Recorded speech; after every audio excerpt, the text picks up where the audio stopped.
Internet world, welcome to a new video on the Geekanoids channel. Welcome everybody. This is my journey into the search for a perfect keyboard case combination for the new 4th gen 12.9 inch iPad Pro. I showed you the iPad Magic keyboard in a previous video. Very expensive option. A lot of you actually agreed with my thoughts in that video, in that it was a fantastic keyboard case, absolutely superb, but far too expensive from Apple. £349, something like that, for the 12.9 inch version. This is the Logitech Slim Folio Pro, again for the 12.9 inch iPad Pro 4th generation, the one that came out in 2020, and this is a much more affordable option. I want to show you it up close so that you get to see how it works, and then also share with you my thoughts, because there are some differences between this and the Apple offering, of course, apart from the big difference in price. Now, I don't often mention pricing in my videos because they change so quickly, but at the time of doing this video, this is £109 as opposed to, I think, £349 for the Apple iPad Magic keyboard. So big difference in price, but there are some key differences between the two products which I'll show you very shortly. The main thing though, apart from the differences which I'll show you, is how I've been getting on with this. Does it work well? And I've got it already connected to my iPad Pro here, and I can't wait to show you. But first of all, let's just take a very quick look at the box. The packaging is very nice, not as elegant as Apple's, but really nice packaging. I do like it. It's like this drawer type opening, and there's my old case in there actually. This is the old silicone case I was using. So nice packaging from Logitech. Let's take a closer look. So this is what it looks like, and I think it looks great. It's a really nice keyboard. Now, first of all, one of the big differences when you're using, let's just take the Apple Pencil off, when you're using the Apple iPad Magic keyboard, that very expensive one, you've got no protection at all to any of your iPad apart from the front and the back when it's closed. The Apple Magic keyboard for the iPad leaves all of the sides of your iPad exposed because it connects to the case magnetically. I showed you this in my previous video. If you haven't seen it, please do check it out. So there is some protection to all the way around this edge here. This is all covered, and the two corners. It's still obviously exposed here. This is where you're going to attach your Apple Pencil to charge, and it's still exposed on the sides here as well. But the case does protrude a little bit, so there is a little tiny bit of coverage on this side as well. This is the actual keyboard base. It's not as nice feeling as the Apple one, not as premium, and it doesn't draw its power from the iPad. You do have to charge it. There's a little port on the side which I'll show you in a short while. But for all intents and purposes, you're getting a really nice keyboard. The iPad Magic keyboard from Apple didn't have a row of media keys across the top. There's still no escape key, but apparently you can remap one of your keys to the escape key. But what you do get on here, for example, if we go into the Notes app, and we've got a page set up here ready to start typing, you have got this key here which you can tap to go back to your home screen. So if you're in an app and you want to escape out of it, you can use like the home screen button there. There's also levels of brightness, only 2 for the backlit keyboard, so we can turn the backlight on and then we can go up 1 notch, and that's it. So it's either off, on, or higher brightness. So 2 different brightness levels for that backlighting. There's also a search key, so you can start searching. There's also, if you're in, for example, we go back into the Notes application, you can type on here, but if you want to bring up the on-screen keyboard, you can tap the on-screen keyboard button. And then there's also media controls, volume up and down, so I can turn the volume up and down on the iPad. There's also a lock, Bluetooth button, and a battery level button as well. And the backlight turns off after a few seconds to conserve battery life. So that's really nice as well. So we're in the app. I know you can't see it very well. You can't really see what I'm typing there. But let's give it a quick type. You'll hear how it sounds, and you can also just about see the text going across the screen. So here we go. Let's bring my microphone a little bit closer.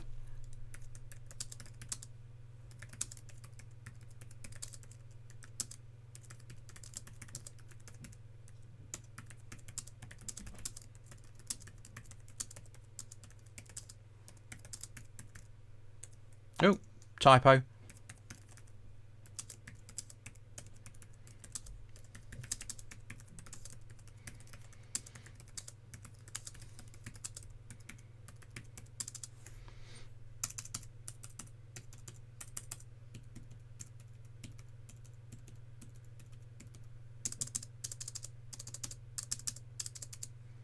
And that is it. It feels really nice whilst you're typing on it.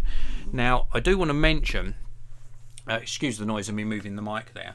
I do want to mention that the typing has been extremely accurate on this, apart from a few typos I make.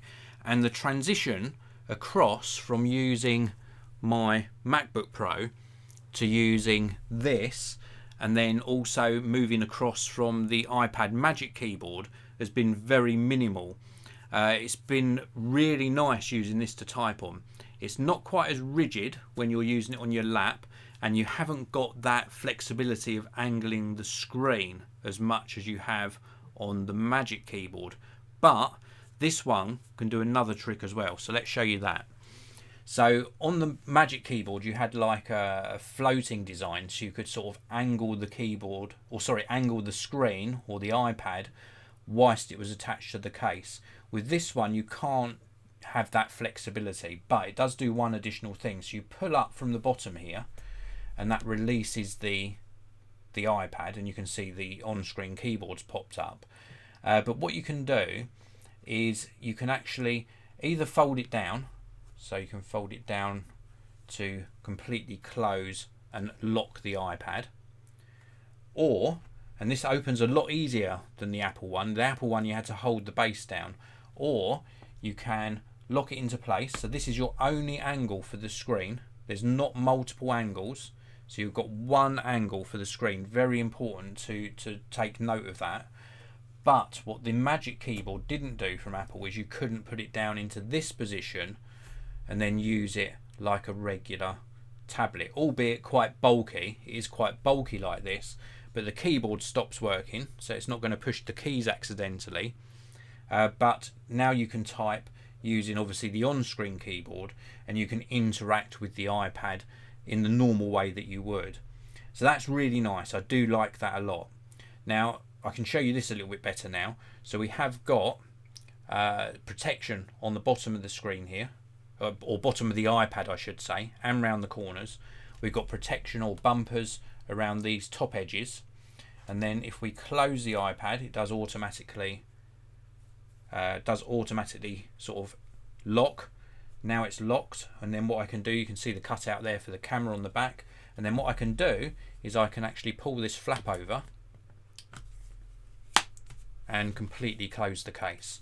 Or if I've got the Apple Pencil on there, so I've got the Apple Pencil on there charging, this still locks into place. It just moves up a tiny bit to accommodate the Apple Pencil.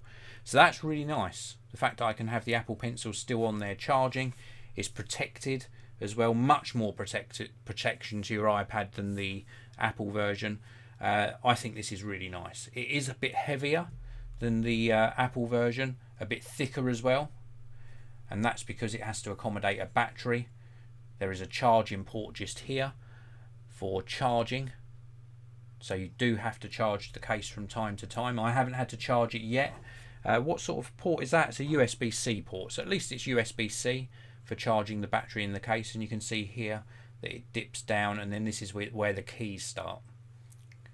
Still got full access to the actual iPad, so it's not a charge through port. This is worth noting as well. You have to charge the iPad and the keyboard separately, but I think that inconvenience, or small inconvenience, is of course reflected in the price, because this is a lot cheaper, and I do still think that this is a lot easier to open. It is a shame you haven't got two different angles. That's one of the things that I do miss on this. So I wish that I could place it here. I could just about get away with placing it here, but it's not locked into place. So I could have it more upright, but that's by no means locked in. Why didn't they put a magnet just here? If they'd have put a magnet along this strip, I could have locked this into place here and had a more upright angle. They really missed something there. You can see the magnetic strip along here. Why not put one further back as well for those people that want it in a more upright angle? They had all this room to do it, and you could have had 2 angles. Really missed something there, but as it sits on that angle, it's still perfectly fine, but they definitely missed a trick with that. Let's just talk to you a little bit more about the actual keyboard. The keyboard is really nice, very, very nice quality keyboard, really nicely spaced, nice travel on the keys as well.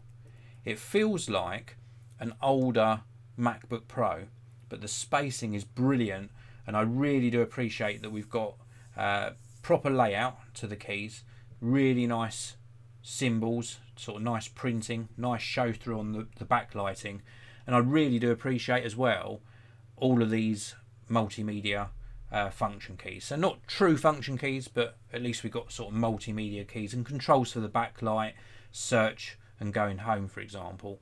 It just is a really nice keyboard. I think it's very, very well made. So which one would I choose out of the 2? We've got the iPad Magic keyboard at that £349 price point in the UK, and then we've got this one at £109. Which one would I choose? Well, they've both got their real benefits. The big benefit of the Apple version is the trackpad. This one hasn't got a trackpad, so this is more like the other version, the cheaper version that Apple make, which is around about £199. So I think that would be a fairer comparison. So this is about £90 cheaper, almost half the price, almost. With this, you can still use an Apple Magic trackpad on the side, which is my preferred way of working anyway. I like to have the trackpad off to the side because I do most of my work on a desktop, and that's the type of setup I have on my desk. So having the trackpad off to the side, it's one more thing to carry around if you are going to be using this away from your office or away from your home, but it still works extremely well using that combination. I like the fact that this has a really nice keyboard experience and that row of multimedia keys, which I missed on the Apple version. I do think that Logitech missed one big thing on this keyboard, and that's having that second magnetic strip so that you have 2 different angles to your iPad. That is a big omission on their part. I wish they'd have done that. I would have scored this a little bit higher if that had been the case. As it is though, would I rather spend half the amount of money on this and maybe have £100 to spend on something else? I think I would. Over the 2, or out of the 2 I should say, I would choose the Logitech Slim Folio Pro case over the iPad Magic keyboard, because it is a lot cheaper and it still offers up great functionality. So that would be my choice. I would definitely choose this one. It's very well made. Let's give you a little bit of a closer look just here. Very, very nice keyboard, still nice and slim, and very, very manageable. Very, very nice case, and it gives extra protection as well. So definitely, I'd definitely choose this one. So that's it for my review of the Logitech Slim Folio Pro case. Thank you very much for watching, everyone. Let me know what you think actually in the video description area. I'd like to know what you think of this particular offering from Logitech, the Slim Folio Pro. Definitely gets my vote. It's much better actually. Makes much more financial sense as well. If Apple brought the price of their Magic keyboard down to around about the sort of $249-279 mark, then it would still be expensive, but it would be a lot easier to recommend. But it did have some shortcomings as well, as I mentioned in my review of that particular keyboard. For me, I'm going to stick with this one from Logitech. Before we finish the video, let's take a look inside the live chat. Plenty of you tuned in live. Golden Solution, Thinker43, Neil B, Sora, Alex Anderton. Thank you very much for tuning in live to you all. And also Dimitri Jackson. It says here, Dimitri says the Logitech do have 2 viewing angles. This is the beauty of doing these videos live. Let me see, because I can't get it to have the second viewing angle. There's one viewing angle there, and then there's no extra magnet. I mean, like I say, you can prop it up, but it's certainly not safe. There's no second viewing angle on this. I cannot find a second magnet. There is the upright angle there, so this is upright, and then I can lay it all the way down, so that's the second angle when you use it as the iPad, as I demonstrated earlier. But there's certainly not two upright angles on this particular one. Thinker 43, surely you can make that modification. Yeah, you probably could, actually. I might look into that. If I can find a thin enough magnetic strip, or maybe some little magnetic dots, I'll see if I can modify this to give it that extra angle across the back. I'll also reach out to Logitech just to check that I'm not missing something, because I might be missing something, but I can't find that second viewing angle. Marlenia Mosley saying, I highly agree with the second angle would be nice. And also Dimitrik, it's the back, it's the flap in the back, it folds up. I'm going to look at this live in this video. The flap at the back folds up. How do we do this? Am I missing something? The flap at the back folds up. Let's try that. Flap at the back folds up. How does the flap at the back fold up? I cannot find it. I'm going to look into this a little bit more, but I cannot find it. Actually, no, let's do it now. Let's do this live. This is why we do the live videos. I'm determined to find this. Let's take a look on the Logitech website. They're bound to have a picture of this. Let's look at... I couldn't find it on the Logitech website. Let's look on the Apple website. And then we're going to iPad. We're going to go into accessories. Because if it does have that second angle, then it gets even more of a recommendation from me. We're going into keyboards and iPad Pro, and we're going to select the Logitech one, and we're going to look at the pictures first of all. So I'm looking at the pictures. It's showing one angle so far on the pictures. There's also a video. Let me watch the video whilst we're doing this live. So it's showing it in the angle I'm using it now, which is just behind that little light. It says backlit keys, which are really good. iOS shortcuts. 3-month battery life, which is good as well. And then it shows the fold or the flat angle for it to allow you to sketch. And then it's showing it in its closed format. Oh, read like a pro and protect like a pro. Okay, it did show one thing that I didn't show you in that video, and I will still try and find this second angle for the keyboard, but I'm not seeing it at the moment. Let's open this up. One thing I didn't show you is you can fold it all the way round like this, and then obviously hold it as a regular tablet. So with the keyboard on the back, and you can hold it as a regular tablet. That I didn't show you during my demonstration. And then of course we can flip this round and put it back into here. But I can't see how this folds up to give a more upright viewing angle using it like a laptop type scenario. Will you use this daily, says Still in Cali. Yes, I would definitely use this daily. Sora asking the same question. Definitely this is going to be something I use all the time. Let's have a look at this. Somebody's asked, show us the lines on the back, Thinker 43. There is just one line in the center here, and then one line down the bottom here as well. There's no additional lines. This is what it looks like at the side angle. So no additional sort of creases or folds in the back of the case. Still in Cali, after the stream, do you edit your videos? No, I don't edit them afterwards unless there's like an error in the processing, or perhaps it hasn't stopped at the right point. So sometimes I might just trim the end off and trim the start off, but no, I don't edit them afterwards. They stay as they are. So that is it for this particular video. Thank you very much for watching. This was my review of the Logitech Slim Folio Pro case for the iPad. It's available for the 11-inch version, The one I showed you here was for the 12.9 inch version. I've left links to where you can buy it down in the video description, so please do check out those links. And if you're new around here and you're not already subscribed to the Geekanoids channel, please do hit that subscribe button and the notification bell so you don't miss out on my future videos. Before I end, I'm going to end very soon, but Dimitri is saying grab the back flap, it will fold and sit on the base. Grab the back flap. Where is the back flap? Grab the back flap. Oh, I see what you mean. So grab the back flap, it will fold and sit on the base. So it's sitting on the base, that bit there. Oh, I see.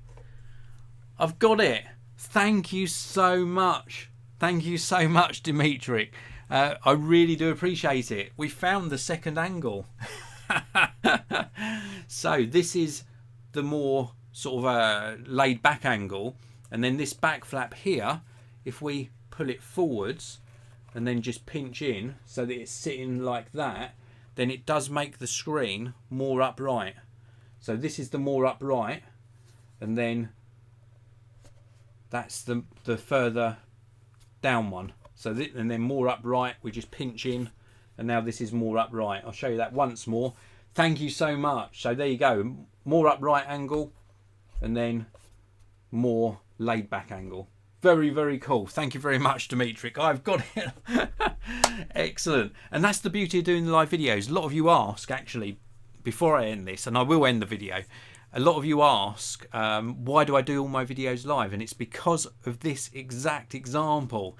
It allows me to interact with you, for you to ask me questions, and for me to answer them. And in this case, Dimitri jumped in and helped me find the second angle. You've made me very happy, so thank you very much. That's really it for this video.